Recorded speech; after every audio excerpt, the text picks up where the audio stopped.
Jangan lupa subscribe channel YouTube TVRI Bengkulu, like, komen, dan nyalakan notifikasinya.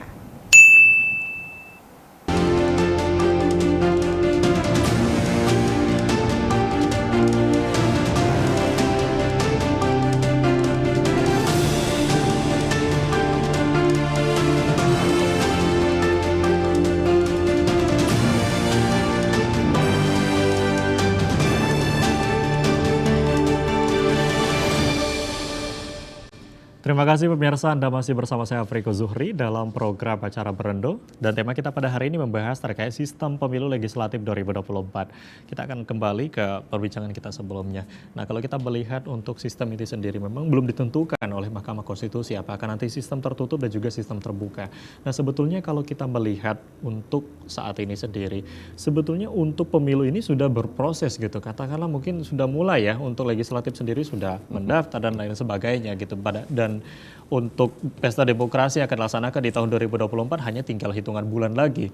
Nah, kenapa hal ini baru muncul isu akan dilaksanakan tertutup ataupun dilaksanakan secara terbuka? Nah, inilah mungkin patut disayangkan. Artinya kan kekhawatiran dan kecewaan dari berbagai lapisan yang memantau jalannya proses demokrasi dalam pemilu legislatif kan seperti ini.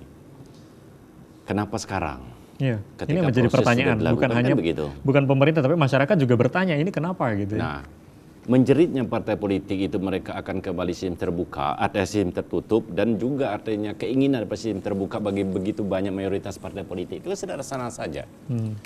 Ketika mereka tadinya berpikir bagaimana menjaring bakal calon legislatif, itu bukan waktu yang cukup lama juga. Bagaimana mencari orang, memenuhi kuota perempuan, orang punya kapasitas, orang yang mumpuni, mungkin dipastikan ada kemungkinan bisa duduk dan segala macam. Prosesnya kan begitu panjang lama prosesnya. Apalagi mereka juga untuk mendaftarkan diri, ada berapa persyaratan administrasi harus mereka temukan, sudah mengeluarkan budget juga bagi mereka-mereka ini. Nah, artinya apa? Ketika mereka sudah punya keinginan untuk mencalonkan diri, artinya dengan sistem terbuka, mereka punya peluang duduk, artinya terlepas nomor berapapun. Nah, lalu kemudian itu nanti seandainya, ini kan kita berandai-andai kalau seandainya keputusan MK ini adalah kembali sistem tertutup, inilah yang mungkin memupuskan harapan begitu banyak para calon legislatif ini. Nah, kenapa memupuskan harapan? Ya artinya mereka berpikir sekarang, lah kalau saya di nomor 6, nomor 7, atau nomor 3, nomor 4, partai yang saya tekuni ini juga nggak mungkin juga bisa dapat sampai 5 kursi. Satu aja napasnya mungkin ngos-ngosan juga, kira-kira begitu kan. Nah, akibat dampaknya terhadap sistem tertutup akan dilakukan pada posisi proses sudah dilakukan seperti ini. Boleh jadi mereka ini mundur secara teratur, bahkan mungkin tiarap. Kenapa saya katakan mereka mundur teratur tiarap? Mereka tidak bergerak. Kenapa? Mereka juga berpikir, ngapain saya harus paksakan diri? Ngapain saya harus mengeluarkan uang? Kenapa harus saya pencitraan? Tuh saya juga untuk bergerak untuk mendapatkan satu kursi dengan kota sebuah pun untuk satu kota itu tidak mungkin. Kalau tidak, artinya akumulasi dari seluruh suara dari kawan-kawan. Nah, dampaknya lagi lebih luas ketika mereka calon yang nomor berikutnya, nomor 2, 3, berikut 4, 5, 6, sampai 8 lah misalnya mereka istirahat, mereka tidak bergerak, lalu yang bekerja adalah nomor urut 1, ini juga berat. Katakanlah misalnya sekarang, saya contohkan saja, untuk mendapat satu kursi saja, misalnya untuk kursi 20.000 lah untuk DPR Provinsi misalnya, ada calon 8. Calon 8 artinya, calon 8 untuk mendapatkan itu berarti rata-rata mereka 3.000. Artinya 8 kali 3, 21, berarti untuk dapat satu kursi. Kalau mereka sistem terbuka tadi, artinya mereka yang dapat 3.001 artinya, itu yang bakal duduk. Tapi ketika sistem tertutup bakal digelontorkan atau diputuskan ini nantinya, ketika nomor 2 sampai nomor 8 mereka istirahat, sangat berat dan berat untuk mendapatkan untuk satu orang yang bergerak untuk mendapatkan 20.000 suara itu. Nah, itu makanya kelemahannya seperti itu. Tapi kalau dengan adanya tadi dengan sistem terbuka, mereka punya persaingan. Kenapa? Cita-cita dari mereka yang duduk untuk mencalonkan diri itu sama. Saya mau duduk.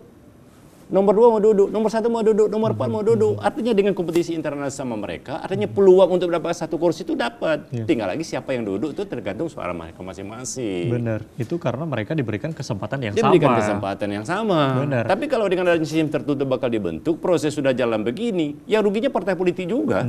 Kenapa saya katakan mereka rugi di partai politik juga? Mereka berharap tadi mereka sudah punya estimasi ini, misalnya untuk daerah pemilihan Kota Bengkulu mereka dapat 1 kursi, di dapil misalnya Selumah misalnya dapat 1 kursi. Tapi dengan adanya yang seperti ini mereka sudah berpikir lagi, ini pupus harapan mereka untuk mendapatkan 5 kursi misalnya. Benar, artinya ujung-ujungnya juga bakal sia-sia juga. Katakanlah tadi yang nomor 8 yang mencari suara terbanyak, justru yang naik ke nomor 1. Nomor 1. Itu Ini yang masalahnya. membuat, kalau saya melihat juga banyak informasi-informasi yang memang sudah menyebar saat ini. Karena dengan adanya kebingungan antara tertutup dan juga terbuka, banyak para calon legislatif yang katakanlah nanti kalau misalnya diputuskan akan dilaksanakan secara tertutup, mereka bakal mengundurkan diri seperti disampaikan tadi. Kalau mengundurkan diri mungkin tidak bisa, karena mereka nanti penetapan pakai DCT, biasanya kan tidak bisa mengundurkan diri lagi. Nah, kalau mereka mengundurkan diri kan sebelum penetapan, artinya masih DCS. Artinya sekitar sebulan 2 bulan lagi kan penetapan DCT. Nah, terlepas mereka tidak mundur, tapi mereka diam saja, tiarap saja, tidak bergerak, itu sama dengan mundur.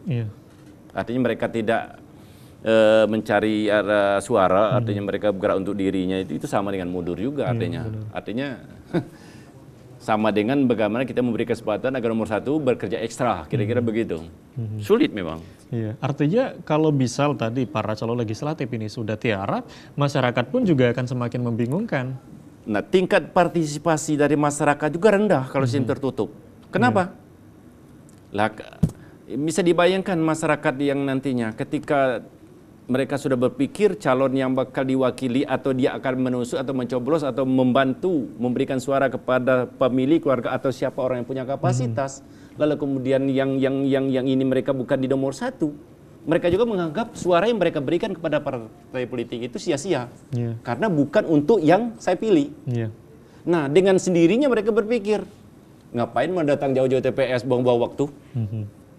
Sia-sia. Saya juga calon itu juga, bahkan nggak dikenal juga, bakal terpilih orangnya orang itu. Jadi rendah. Boleh jadi nanti mereka yang tidak datang TPS jauh lebih besar.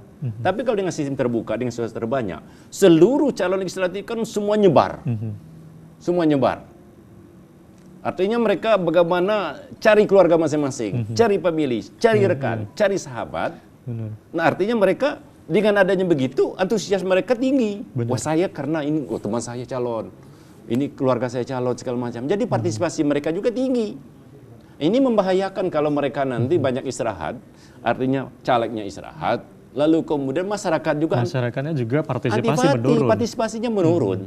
Oke, artinya kalau kita melihat dampak, justru banyak dampak yang bisa terjadi ketika dilaksanakan secara proporsional tertutup itu sendiri. Karena kalau kita melihat untuk dilaksanakan secara terbuka, itu tadi banyak peluang yang memang bisa dilakukan gitu. Ataupun setiap calon legislatif ini memiliki peluang yang sama. Dan masyarakat memiliki partisipasi tentu yang luar biasa. Itu tadi katakanlah ada keluarga, ada teman, kerabat, dan lain-lain.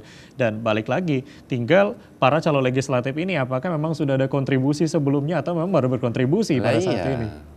Artinya kan bagi mereka kalau sistem terbuka yang selama ini, kalau ada keluarga atau sahabat profesi mereka untuk mencalonkan diri yang mereka selama ini peduli dengan interaksi bermasyarakat, mereka berpikir juga masyarakat kita, sudah saatnya kita membantu si teman, sahabat atau keluarga kita yang mungkin pada saat ini ingin mencalonkan diri, kira-kira begitu. Tapi dengan adanya sistem yang dilakukan seperti ini, ya memupuskan harapan dari mereka juga, kira-kira begitu. Kalau kita melihat sendiri saat ini untuk di Bengkulu, untuk para calon legislatif yang sudah mendaftar, apakah ada pergerakan mungkin dari calon sendiri atau mungkin dari partai politik? Kalau Bengkulu seperti apa saat ini? Enggak, kalau Bengkulu sih sama saja di tempat-tempat lain juga begitu. Artinya bagi mereka ini kan napasnya sama. Saya punya keyakinan bahwa seluruh calon yang ada ini, mereka tuh punya keyakinan sama bahwa mereka kalau bukan nomor urut 1, nomor urut kecil lah begitu, mereka kayaknya tidak akan bergerilya terlalu tinggi itu. Karena mereka sudah mengukur tingkat kemampuan sebuah partai politik untuk mendapatkan kursi itu sudah tahu. Misalnya partai A paling enggak dia dapat dapil ini 2 kursi, partai saya misalnya mendapatnya 1 kursi. Dan untuk mendapatkan 1 kursi ini kan ekstra pekerjaannya, harus kerja bareng. Siapa kerja barengnya? Caleg. Berapa caleg? Misalnya 8. 8 harus bekerja sama-sama. Tapi kalau seandainya hanya 1 orang yang bekerja, iya 8 aja untuk bekerja secara belum tentu dapat, Apalagi cuma 1. Iya. Menarik ini, kita akan lanjutkan kembali setelah break. Baik pemirsa, menarik sekali pembahasan kita pada kali ini berkaitan dengan sistem pemilu legislatif 2024. Kami akan kembali setelah yang satu ini.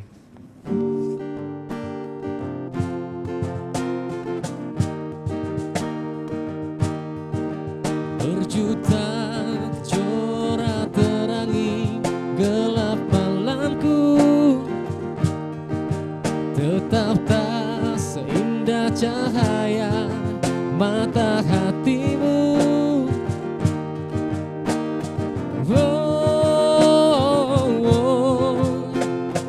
Kini usai sudah segala penantian panjangku, setelah temukan dirimu, duhai kekasihku.